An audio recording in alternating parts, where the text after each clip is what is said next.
Hi, thanks for clicking on the link. My name's Andrew and I work at a company called Action Your Potential. Before you dive into the video, I wanted to give you the context of its creation. In the summer of 2020, in the midst of a global pandemic, I had the opportunity to sit down with a group of primary and secondary school leaders. We did this virtually and there were kind of a couple of questions on our mind. The first question was, how are we going to support children and young people that have been out of school for 6 months to manage in the autumn of 2020 and through into the spring and summer of 2021. And the second question was, if there are skills that aren't yet being delivered in the curriculum, and skills that we could link up with parents to talk about, what were those skills? And it was fascinating. What emerged was questions around resilience, the ability of young people to thoroughly understand the process of learning, how to respond to mistakes and setbacks, how to use self-reflection in order to improve, and also the importance of reaching out to our partners, parents and carers who've got a massive investment in their children's future and absolutely wanted to support schools. So what follows is an offer, really, an opportunity to work with us, to collaborate, to move forward this very exciting agenda, a series of skills that we teach in school and we reach out to parents. So we're working collectively across the community to build these skills to support learners every learning day. So when speaking to a group of senior leaders and teachers in primary and secondary schools about key skills they wanted their young people to have, what emerged strongly, effectively, was resilience, the ability to be self-starters, the ability to understand the learning process, the ability to manage difficulty and challenge, and also respond much more positively to anxiety. So that generated a lot of thinking and the creation of these 10 Neuro Ninja skills. There are 3 strands: well-being, mind management, and unleashing learning. In strand 1, well-being, we teach young people how to build well-being into their lives every single day using the 12 rocks of well-being. These are 12 habits and activities that our brain needs to build the best version of ourselves. What's unique about these skills and this program is we reach out to parents as well. Every few weeks we're having conversations with parents, we're sharing the information that we're doing in school. So we're providing schools with resources to deliver the 12 rocks in skill 1 to young people and children in the classrooms. There's resources, there's videos, there's assemblies, there's visits.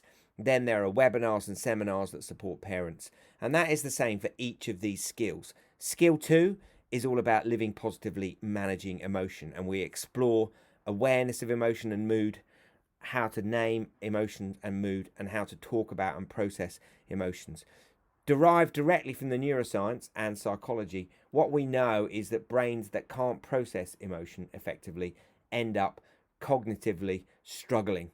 The effect of emotional pain on cognition is the same as the effect of physical pain on cognition. So we wanted to develop this particular skill because what was coming back from teachers was the importance of children being able to process their emotional experiences. First of all, accept they're going to have emotional experiences, then how to kind of move through those experiences and process them. Then in strand 2, mind management for growth, it was really to address the whole issue of struggle and stress. Life is full of struggle and stress. We can't be happy all of the time, and that anxiety is a normal response of the human brain to uncertainty, and we need to respond differently to anxiety in a flexible way. So we talk about cake, which is when we're feeling anxious and uncertain, we link ourselves with other human beings, common humanity. Every human being experiences anxiety from time to time. It's a normal response in the human brain. We need to be aware and accept that experience and then kindly and curiously go in search of whatever it was that triggered that anxiety, and then we need to apply empathy to ourselves. That's what CAKE stands for. So we teach the children and the parents about anxiety, what it is in the brain, what the brain's doing, how to respond to anxiety, and how damaging it is to constantly remove sources of anxiety or challenge from a child's life, because you don't see a reduction in anxiety in those situations. You see an increase in anxiety because the areas of the brain that need soothing aren't being soothed by positive responses to challenge. We then explore the development of calm down toolboxes for young people. How can they calm themselves down? What self-soothing strategies can they develop that are personalizable to them? We share that information with parents. We then dive into the important psychological concept of desirable difficulties. These are difficulties both in the learning context and in the context of life in general. Things that challenge us, enable us to grow. As long as they don't overwhelm us, as long as we don't feel completely sort of knocked over by those situations, we can grow in response to those situations. Anything from a visit to a campsite overnight with our school, the first time we're staying away from home, to a really challenging project that we've got to develop with a group of other young people. Any particular challenge that creates these desirable difficulties, challenge for the brain to push against, challenge to enable us to step into that challenge. If we can manage that space, we can get that ability of the brain to grow and develop. Desirable difficulties are incredibly important, and in that skill we talk about the effort involved in learning, the challenge involved in learning. And skill 6 is all about knowing how to respond to setbacks and mistakes. Setbacks and mistakes are a natural part of the learning process.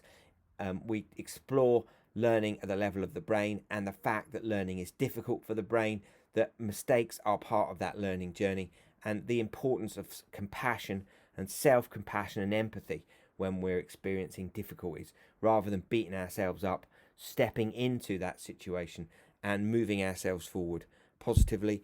And then finally, we explore in strand 3 details about the learning process at the level of the brain, the fact that learning is 3 processes, not 1, getting it, practicing it and using it, the fact that every young person, every child needs to develop daily learning behaviours, self-directed study slots at the end of the day to go back over learning experiences to ensure the brain begins to encode those experiences, how to design deliberate practice slots to practice little and often learning to help you overcome barriers to learning, and then how to, at the end of the year, at the end of the course, how to put all of these skills inside a daily plan that you apply to support your brain in dealing with well-being, anxiety, challenge, motivation, managing emotion, and developing your learning and growth throughout your lives. If you want to work with us, just get in touch.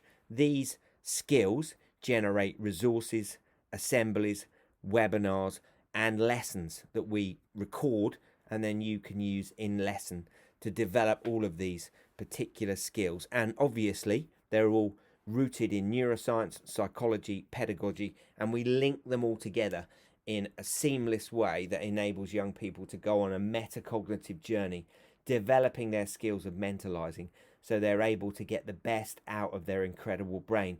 Think of it as an approach that enables us to support the whole brain of the whole child for the whole day and connect parents and give them a set of strategies and support that they can use at home to support our work in school.